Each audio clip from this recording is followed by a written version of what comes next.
So students, today I'm going to discuss a new chapter, and the name of the chapter is Organs of the Government in Political Science, class 11th. And the name of the chapter is Organs of the Government. As I've already told, the government is basically means the institution which governs the public and which keeps in mind the welfare of the people. So this government is basically divided into three parts. One is your legislature, second is your executive, and third is your judiciary. The main work of a legislature is to make laws, rules, and regulations of the nations, while the main work of executive is to implement them, and the main function of judiciary is to adjudicate or see whether the proper work of executive and legislature is being done according to the soul of the constitutions. So these are the three bodies. Now let us discuss these bodies side by side. First is the function of the legislature. The book has divided this function into points.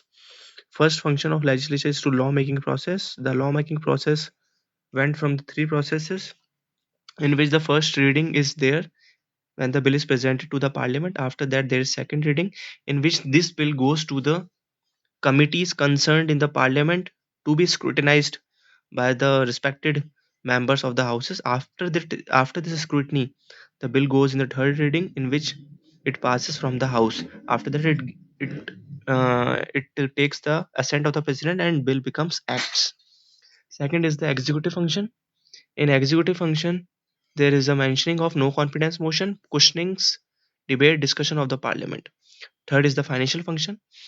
Lok Sabha is called as the purse of the democracy, and all the money which has to be taken out by the executive, this is to be taken out by the prior permission of the Lok Sabha or legislature.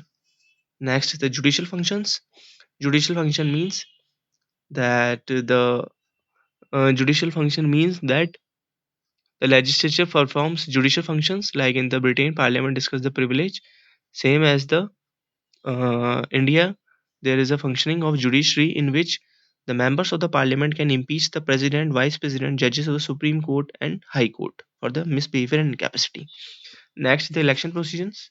Both the houses of the parliament took part in the elections of the president and vice president. In president election, additionally, MLA also votes, while in vice president, only two houses votes. Then is the amending function. If you want to change the constitution, amend the constitution, there is a need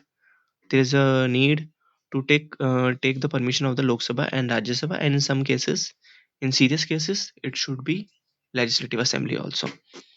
Then function related to foreign affairs. All the treaties that has been signed by the Prime Minister or President is to be rectified by the House. Next, the organization of the legislature, and they are divided broadly into two parts: bicameralism and unicameralism. They are having their profits and negatives.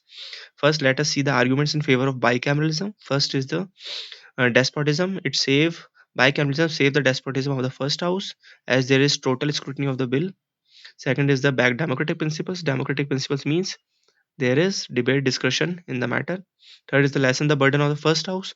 There are chances when the first house do not do the debate and discussion, so second house will do that.